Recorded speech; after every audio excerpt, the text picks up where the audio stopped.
BMRForm.com and BMROdds.com, boys. What is going on? Welcome back to episode number 120 of The Lobby. Moving right along, as always, each and every week. Donnie, right side. What's up, Donnie? Feeling good, man. Week number 4 in the NFL coming up. Nice little Thursday night football game. 2-1 football teams. And also, college football feels like it's back in our lives, gentlemen. Big time college football action on Saturday. So I love it. You give me good games on Saturday, an NFL slate on Sunday, and a Ryder Cup this weekend. Come on now. Let's go.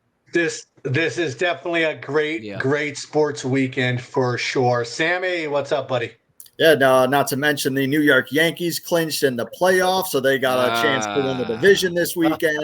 We'll talk about them. Fall weather is upon us. The temperature's dropping. We got the hoodies back out. We got the sweatpants back out. NHL's in preseason. NBA's coming back soon. So, the fall time is here. All the sports, we're going to have daily action. Love it. Definitely. And last but not least, Reload. What's up, buddy? Yeah, I got the sweatpants on today here too. Nice time of year. Good to see a big sports weekend lined up. I mean, everything you mentioned. We got football tonight. We got college football Saturday, NFL Sunday, WNBA Playoffs, Ryder Cup. Yep. Boy, there's a lot happening. Turning into a big equinox again here. Yeah. Yeah. Well, there's nothing wrong with that. There's nothing wrong with that at all. But Sammy, before we get started, it's been requested that we do a little weekly segment here on the show. There are certain posters out there that want to hear about a week in the life of Sammy and the dating scene. What's going on with that? You got anybody on the line? You texting? What's going on here? Yeah, this definitely won't be a weekly segment, but we can do like once a month. Well, the posters, the community want a weekly update, so you're going to give them what they want, and let's start it off. Update. But you're not going on any dates. What's the story here? Yeah, I've been on 2 dates in 2 months and no second dates afterwards. It's tough. I'm in a field where I deal with rejection every day, so I don't really care if they're not interested. But be adults and just tell me about it. That's the frustrating part. I'm pretty upfront and honest about intentions and what I expect and what's going on. So I don't really care, but so that's frustrating. But there's always a couple girls that I hang out with. I'm a big fan of Big Brother, as you know, and there's a girl that lives close to me that watches Big Brother too. We're in fantasy Big Brother together, and we're down to 4 players. So she comes over once or twice a week. But as far as dating and love life, nothing really special. But there's always 1 or 2 that you can call. I would say that's the update. All righty. Well, that is the update. And, Sam, you brought up a good point. People are not really honest nowadays. The whole ghosting thing. I never understood that. If you don't like somebody, you go on a date with them, don't just flat out just ignore them. Be honest and tell them what's up and you move on. Yeah, at the end of the day, you go by one of the golden rules, which is easy. If she's interested, she would text you. If you're always communicating first or calling first, and obviously she's not interested, then it's pretty easy. Again, being in sales, it's kind of like the rules of follow up. I'm not going to keep harassing them after 2 or 3 attempts. All right, settle down. Yeah. Exactly. And that's a really good way of looking at it. And I'm sure, that transitions well into dating for you because you have the experience with the sales and getting rejected and so on and so forth. So try a couple times. If it doesn't work out, you move on. There's plenty of more fish in the sea. But Donnie, let's jump over to you. Let's talk some baseball. Let me get your daily baseball today. And then let's jump into this new challenge system they're coming out with. I want your thoughts on it. Yeah, got a couple games tonight that I do like. Again, you have to watch out at this time of year. Like, we only have a couple days left in the Major League Baseball season. Some teams are celebrating. Some teams are already off into the sunset, and they can't win anymore. It's very important that you're watching who's playing and also what those starting lineups look like. Like, just case in point today, if I just try to check that score right now, it is 6-0 Dodgers over Arizona. Well, the Dodgers need to win this game. They clinch the division. And Arizona goes, hey, you know what? We're not going to throw Zach Gallen. We'll push him back. Bullpen game today. You read the tea leaves there. You were looking for an absolute blowout, and you're getting that right now for the Dodgers. So for myself, I look at tonight's games. It's okay. There's a couple interesting spots here that you like. In Philadelphia, it's muggy tonight. The total is 9. Yeah. Jansen Junk's on the mound. He gets a full Phillies lineup. And then you take a look at Walker Buehler, who has had 2 decent starts back-to-back, but I think he gets hit around tonight. We're going over the 9 in Philadelphia. 2 good-looking lineups tonight, which is a key important here. Those batters will swing the bats. We should get home runs and runs in Philadelphia. And then I'm going to fade the New York Mets tonight. Look, the Mets just haven't been right, it feels like, since the All-Star break. The Reds already won, which means it ups the pressure on the Mets. And, oh, yeah, they're throwing like a 7-year vet on the mound who's used to this high pressure. No, they got a rookie on the mound tonight going up against Shota Imanaga. Give me the Cubs at roughly a pick'em tonight to beat the Mets as well. All righty. Thank you, Donnie. And real quick, can I just get your thoughts on this ABS challenge system that's coming in 2026? Love it, Bobby. Like, forget the ABS. Just go to automatic robo strike, so we just throw a pitch and we know if it's a ball or a strike, and there's no arguments here.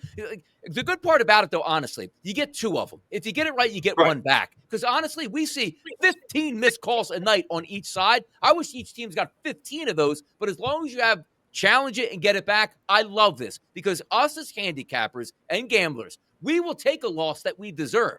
Nothing hurts worse than when, like, wait a second, that was a terrible call and I just lost my money. But if it was the correct call and you lost your money, are you upset? Yes. But at least you understand it. That's the whole point. Just make it even on both sides, where if it's a strike, call it a strike. Nobody will be mad.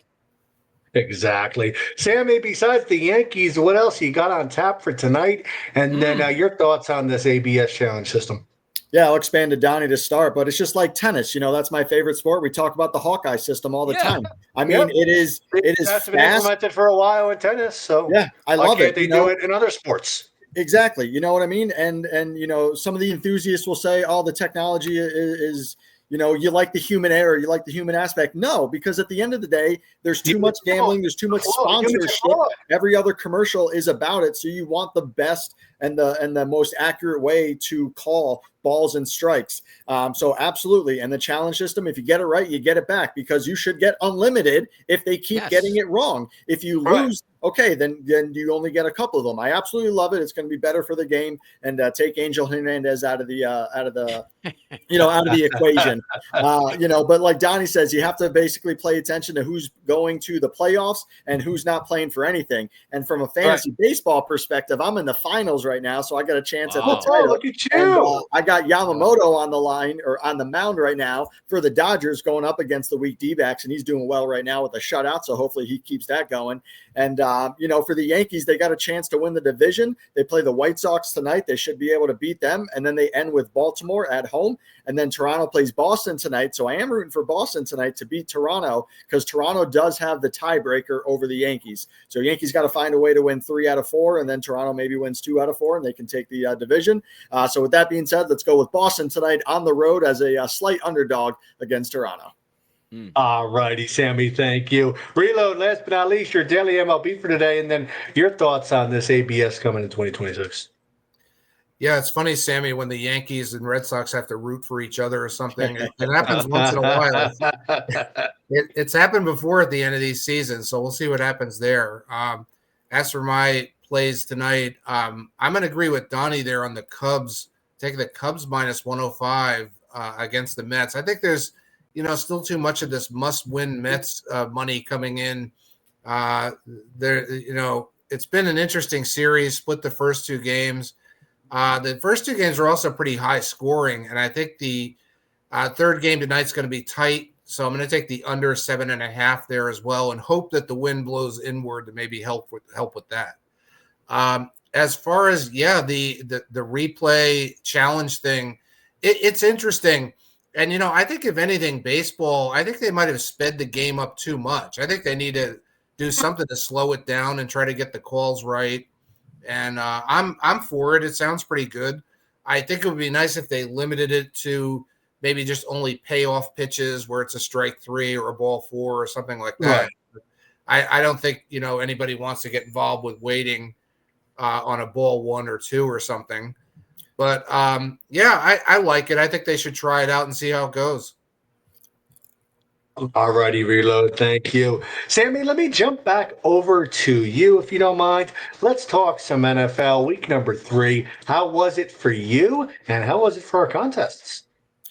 Yeah, so in reference to the contest, it's kind of funny because we say it every week. It's rank of confidence on 1 through 7, 7 being the highest, and that's where you take advantage. My personal record is 11-10, so I'm 500, but actually I'm 7th overall in the pool because I've won all of my 7 and all of my 6s. So I've taken advantage. So I'm sitting there at 7th with 52 points. You got a tie at 5th. BMR Genie and Valley Boys with 53. Shout out BMR Genie. And then you got Scrappy Scrub, 4th place with 56. Black China in 3rd with 57. JR Grum, 2nd place, 59. And right now leading the way with 64 points is Harpo Dam. And last week you had top 3 was 24, 25, 26 points with Tennyson 55 and KB Hirsch, and Bacardi Artie with 26 was the leader of week 3. All righty, Sammy. Thank you. Donnie, how was your week number 3 in the NFL? Size-wise, not good. Prop-wise, or size-wise, not good, I should say. Prop-wise, very good last week. But sometimes you just have the fate where you get beat on some of these plays that you have. And if you can win your 7, 6, and 5s, like Sammy says, that's the key ingredient. I do like the card much better this week than I did last week. So hoping for some good shots here to jump back into it. Still early, week number 4, all the way through up to week 17. So we're good to go. I'm excited for this week. All righty. And last but not least, Reload, week number 3 in the NFL. How was it for you, buddy? Yeah, it was a good week overall. Went 4-3. Lost on Thursday with that under in the Bills-Dolphins game. Boy, that was a tough one with the field goal at the end, making that lose. But it was a 4-2 Sunday. One with the Chargers-Broncos under. I talked about that on the show. One with the Browns, one with the Panthers, and one with the Bears. So a bunch of the ugly dogs came through for me there. Of course, there was no hope with the Titans and the Texans. They blew it, of course. But, yeah, nice week, 4-3 overall. Looking forward to week 4. Awesome. Thank you, Reload. And, last Thursday I did have the Miami Dolphins. Went out, bet it, and had a winner. And tonight I'm liking the home dog in Arizona. Arizona money line. But, Donnie, let me get your preview of the game tonight and then week number 4. Yeah, like the game tonight. Last week was pretty profitable. Like I took 2 shots on the wide receivers to score touchdowns. Tyreek Hill and Jalen Waddle both scored. And my favorite bet of the night was 2 touchdown passes from Josh Allen. Got that early in the game in the first 2 drives. So that was a pretty good start. Sunday, not so good. But tonight, this is an interesting one because it's not really the pros versus the Joes per se. Like the public, and I do think the pros early on were on the Seattle Seahawks, driving them from a 2.5-point dog into a 1.5-point favorite. And I do agree with that, but it is still tough to go on the road in the division on a Thursday night. And we're not saying like, okay, well, everybody likes Seattle, fantastic. Like if you like Arizona, like they have to win the football game, which then you say, why are there 8 out of every 10 tickets still coming in on Seattle right now when you're saying, okay, shouldn't that line be 3.5, 4.5, 5.5 at that point? So that does give me a little bit of issues. But also, James Conner's out for this football game and out for the season. Really the heartbeat of that Arizona offense. So Trey Benson, can he pick it up? You take a look also at your quarterback with Kyler Murray. Can he run for extra yards tonight? I actually like and I'm not an under guy. I like the under 43.5 tonight. I really do. I could see this being paid in the low 20s, high teens, which should give you that victory. I think it's going to be a closer game, but I do think Seattle is better. I just don't like betting the road team on Thursday nights. I'm more of a strong opinion, guys, on the under tonight. I just don't think we have a shootout or enough to let you say get 50 points. All righty. Thank you, Donnie. Sammy, tonight's game and then week number 4. What do you like? Yeah, tonight I do like Seattle, probably the square side, just like Donnie kind of said. But when you look at Arizona, their 2-1 record. Both teams lost to San Fran and both teams beat New Orleans. So, really not that impressive. But, in terms of offense, Seattle's scoring 9 more points per game and they're letting up 2 less points on defense. James Conner being out for Arizona, which is obviously one of their big parts of their offense. He's a huge touchdown scorer. And Marvin Harrison Jr. just can't seem to find his groove. I mean, he was great coming out of college. And then year 1 was good, and now he just keeps dropping passes. So with that being said, I guess I'm going to go with Seattle this week on the road. All righty, Sammy. Reload, last but not least, your thoughts on tonight's game. Yeah, I mean what Donnie was saying. I think it's going to be low scoring. The total's a little too tight for me to take the under, though. I'm going to take the Arizona Cardinals plus 1.5. There you go. I'm going to go with them. I think it's a nice spot for them off the loss Sunday, and Seattle comes in off the blowout win. You know how it goes with these Thursday games. Usually you see the opposite of what you just saw on Sundays. it's kind of like the witching hour just continues into Thursday. Right. And that's what I think we're going to see here. Arizona gets to cash a ticket at +1.5. Going with that.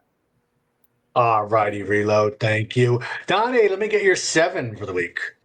Yeah, take a look at the 7 for the weekend. Again, I have pretty good confidence in this weekend here. First game I'm going to start out with, rookie quarterbacks getting their first start in the NFL typically isn't a great thing. And also, you take a look at Harbaugh. He's done very well in his career against rookie quarterbacks. If that Chargers game stays under 7, which it is right now in the pool, I do like that. I could see the Chargers with a victory, winning by 7+ points. I got high hopes for Jackson Dart. It's just hard to make that first start in that tough environment. Even though it will be home, I think the Chargers handle business by a touchdown. And I'm always a big proponent of, boy, if you get killed in the previous game you just played, like I'm not saying I'm going to take the New Orleans Saints, who got blown out by the Seahawks, but 30-0, the Falcons got beat to the Carolina Panthers, and now you're telling me that they're only getting 1.5 this weekend from the Commanders, who look fairly good this year. I'm going to go with the Falcons in this game. It's almost one of those put up or shut up. I might get my coach fired if we don't win this football game. And also, Jaden Daniels might not play in this game, even though he's starting to come back to practice. And understand this too. Terry McLaurin probably isn't going to play, and they're starting running back here, McCroskey, and probably not going to play in this game either. So I'll go ahead and I'll take the Falcons, sort of contrarian 1.5.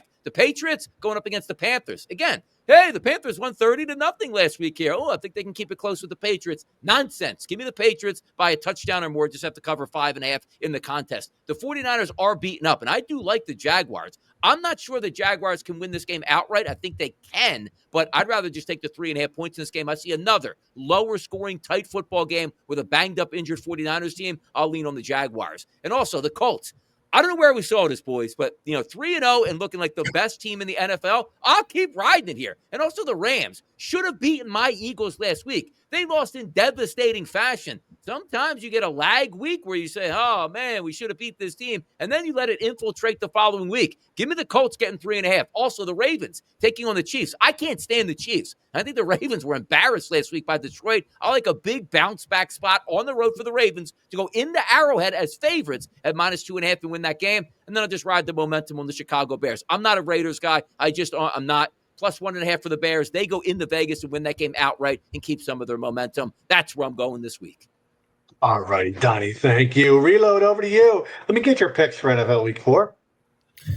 Yeah, well, my short list as the week went on got even shorter, so I'm down to just 2. It's just how it goes sometimes. But I'm down to just 2 picks for Sunday, but I like both.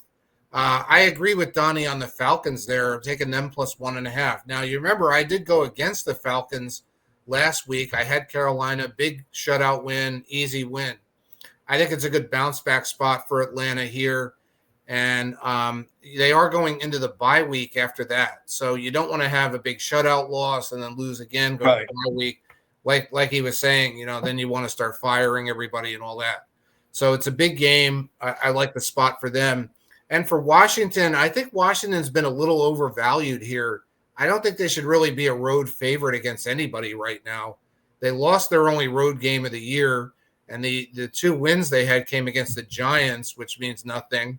And the Raiders last week, the Raiders were in kind of a bad spot there, having to go west to east on a short week, and Washington with extra rest. So I think you could draw a line through the wins they've had.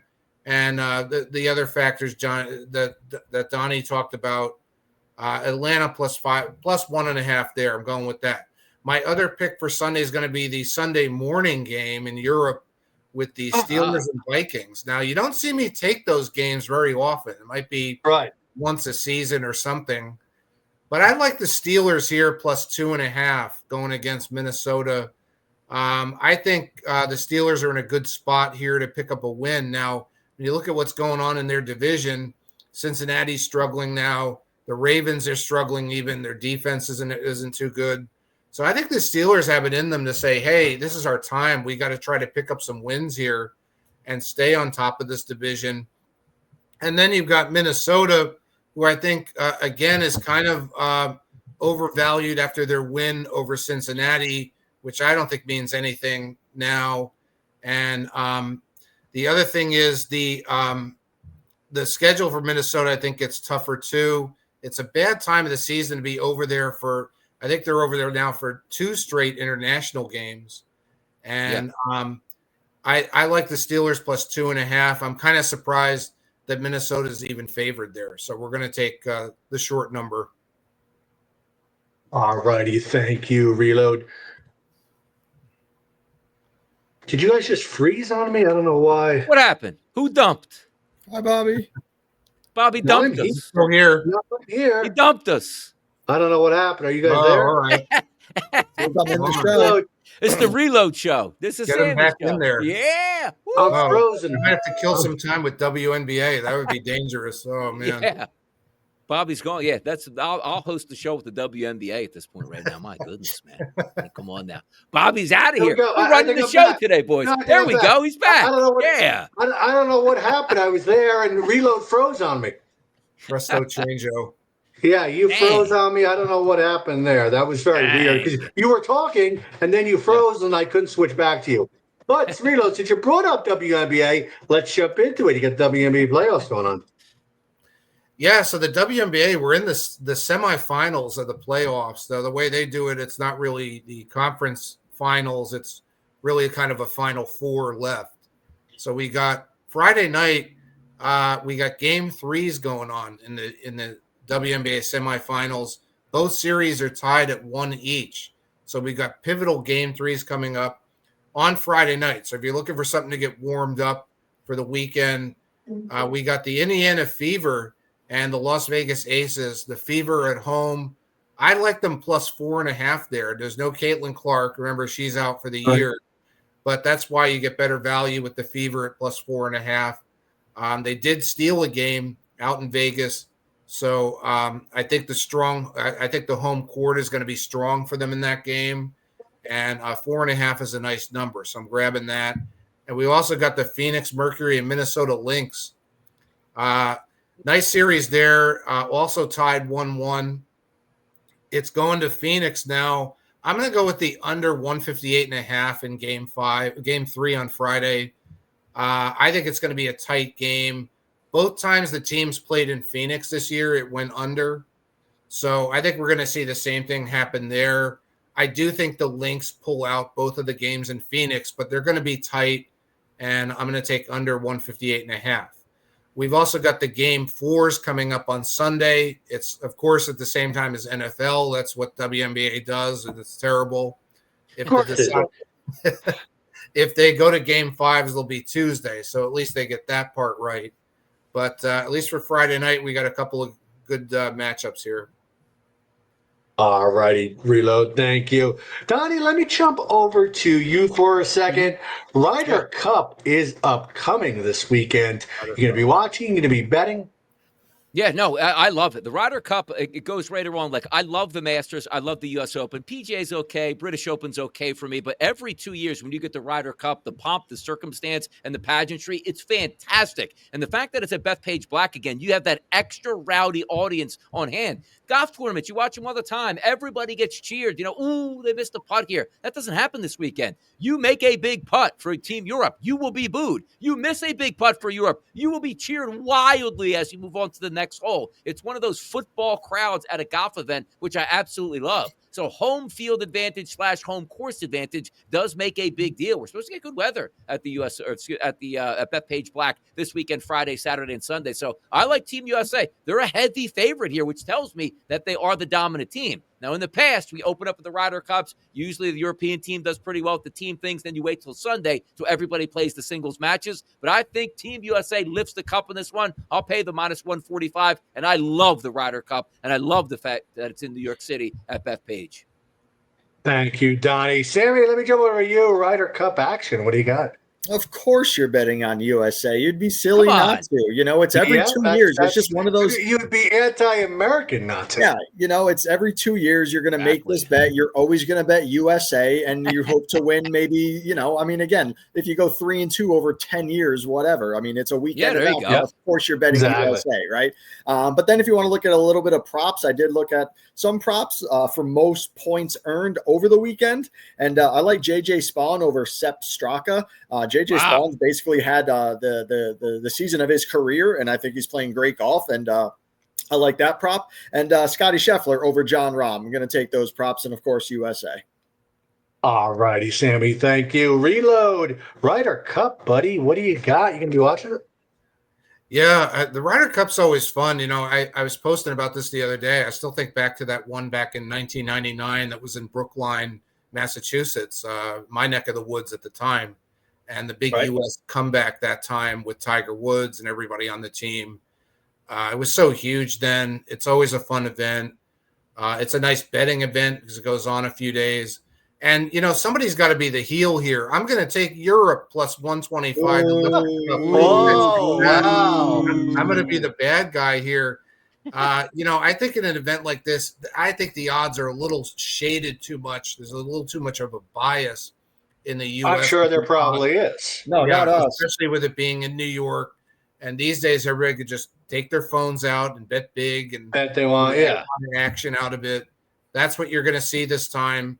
I'm going to take Europe plus 125, and let's hope Tommy Fleetwood actually doesn't blow it for them. So I'm going to take the European team.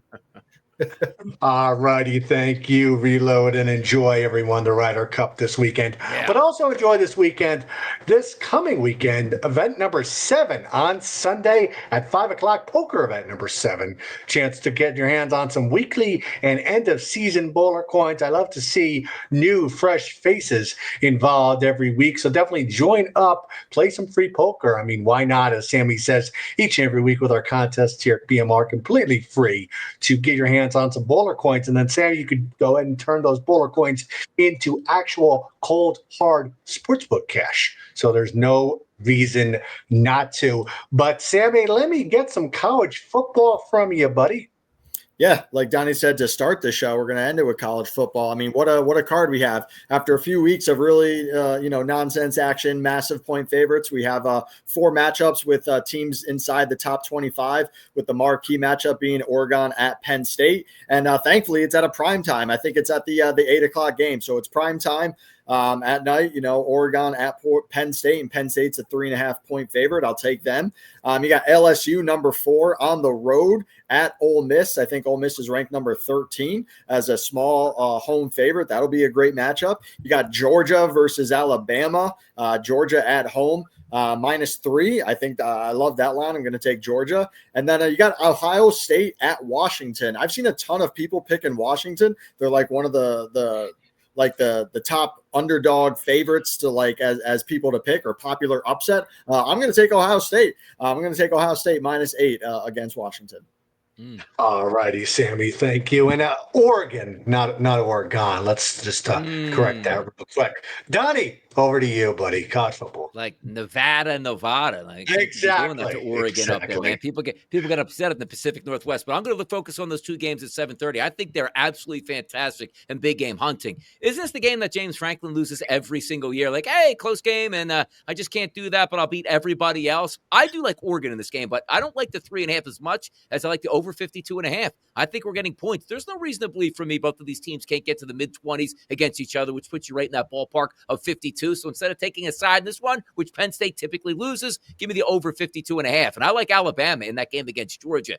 Stung opening day, embarrassed against Florida State, a couple bounce-back victories here, but you're getting Jam Miller, your superstar running back for this ball game. I think he makes a big difference. And the 3s are out there still. There is a 2.5. So if you like Georgia, make sure you're getting the 2.5. But I like Alabama. Give me the 3 points in an absolute dogfight down in Athens, where both teams rested and ready for that game.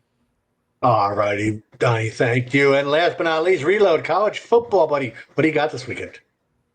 Yeah, some great matchups here. I'm with you guys on some of these. I got 3 picks for the SEC.